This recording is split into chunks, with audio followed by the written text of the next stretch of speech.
Oh. Oh.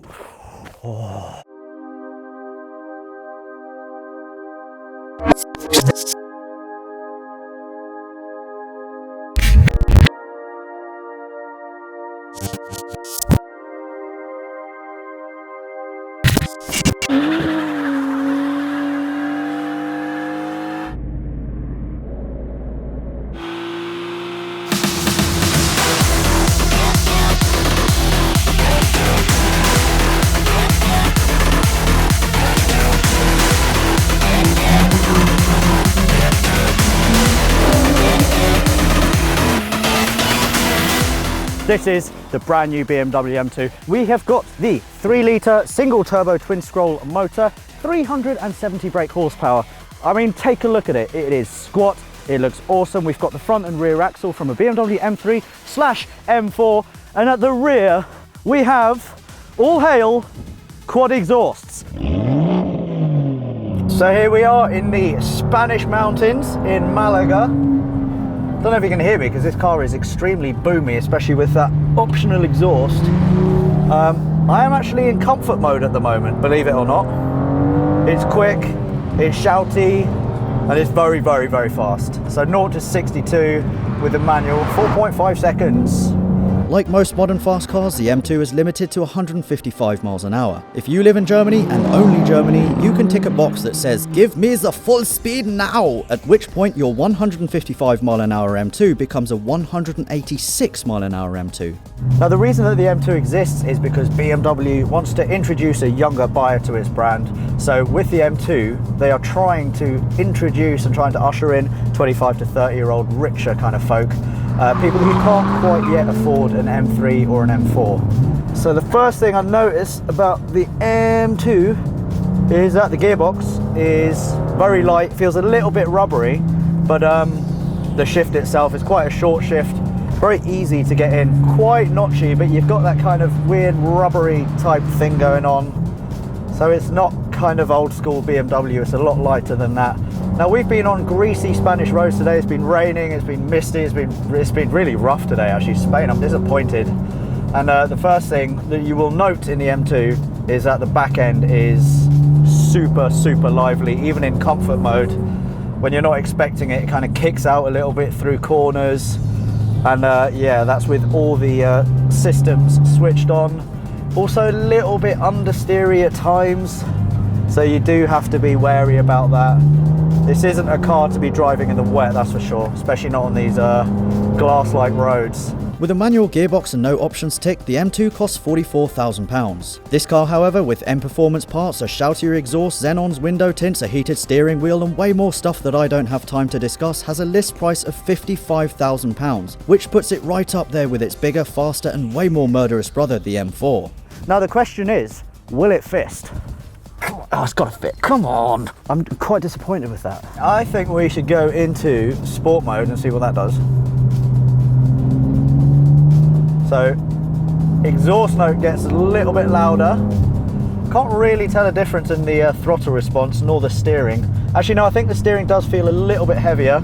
The traction control isn't quite as intrusive, so it does let a little bit more slip. I don't know if you can hear the kind of overrun from the exhaust, that's pretty cool. I do like it. It's kind of a nice halfway house between being balls out, I'm gonna bite your face off, and pretty comfortable daily driver.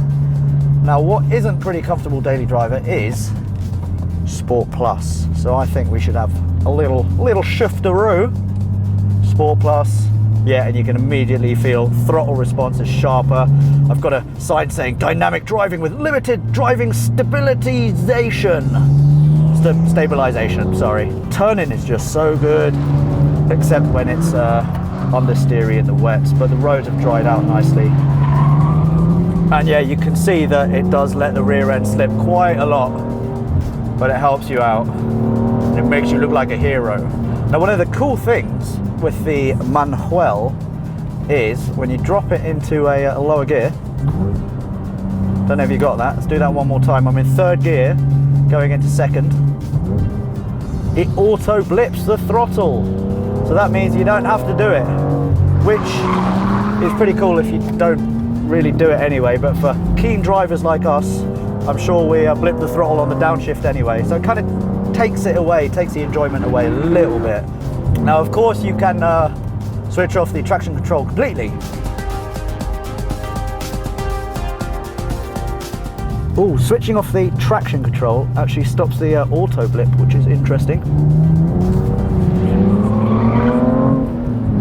So I'm not getting auto blip. So yeah, traction control off, Sport Plus, and that means it's just you in the car. Now this particular car has got the performance pack, which means that we've got carbon fiber there, we've got a carbon fiber spoiler, we've also got the optional exhaust pipe there with a valve that makes everything a lot more shouty. We've got kind of winglets there, carbon fiber, more carbon fiber, carbon fiber, carbon fiber. It's a very handsome beast. So the question is the M2 £10,000 better than the M235i, a car that I really, really love? And I love it partly because of its value. I think that's amazing value. And with that car, you're getting 326 horsepower. With this, remember, 370. To answer that question, me being practical and I quite like money in my bank, I don't think this is £10,000 better than the M235i. Sure, it's faster, it looks more aggressive, it's got M3 and M4 parts, but £10,000? I don't know. I can't justify that. And when you're knocking on the door of £55,000, then why would you not get an M4? I've driven the DCT version of this car and it was fun, but you've got to have the manual. You're going to have rear wheel drive, nice big engine, you've got to row through the gears. Now the brakes on the M2, as standard, we've got the same as the M3 and M4, so that means 380mm brakes up front, 370 at the rear. The pedal feel, that takes a bit of getting used to. You really do need to hold up, Ethan. Slam on. Oh, you right? Yeah. You do really need to slam on the pedal to get the car to stop. So they're not over servoed at all, which is refreshing. Too many cars these days are over servoed, and a little push on the brakes and you're through the windscreen. Not so here. Oh look, we got goats. Hello. Hello. Oh no, the goats. So goats don't like the BMW M2. I think that's a bad sign. If nature doesn't like your car, you've done... No, they're just running away. Why are you running away? They're not keen.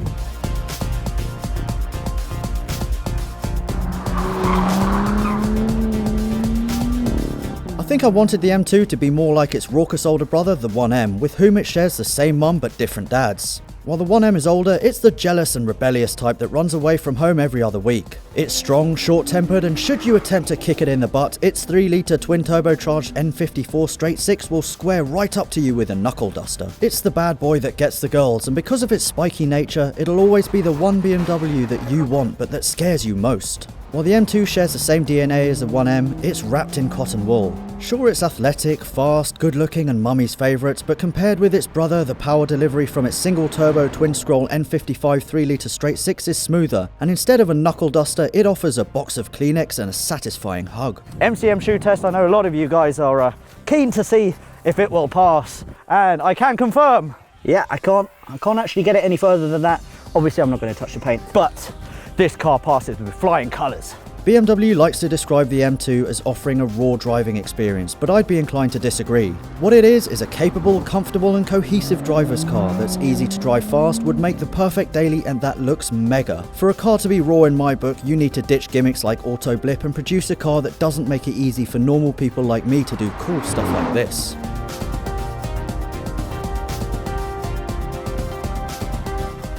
The M2 is really easy to drive. And I think that most people can probably drive the M2. No, most people. No. So now, no, I'm going to hand over to Ethan, and you're going to drive a little bit. Oh, he's indicating as well. Damn, you are definitely not a BMW driver. Pretend you're now a super important road tester. It's the interior. It's just a really nice place to be. Good. And it sticks to the road. It just feels like a go-kart. I'm not sure I like the actual feel of the steering wheel. What don't you like about it? It feels like... Well, the actual material? It just feels like I'm grabbing polystyrene. Oh, really? Interesting. See, when you get people who don't really test cars a lot, you put them in a car and then you ask them to give them your thoughts, they come up with a whole bunch of really random crap. So we've got a polystyrene wheel. It does sound good, actually. Yeah. Right, don't floor it. Oh, cowboy. Right, I think I'm done. Buzz, are you done? I think so. What price would you pay for this car? I would pay... Oh, that's I've stalled. definitely stalled. I stalled it. It was going so well. I forgot about the clutch. Amazing. Make sure you don't forget to download the Car Throttle Android app for more videos, features and general awesomeness. You always need your hand on the gear stick. What? Your left hand doesn't come off the gear stick this whole journey. Well, I'm not racing. I'm not racing. If I was racing, then I'd be like that. Bang! Bang!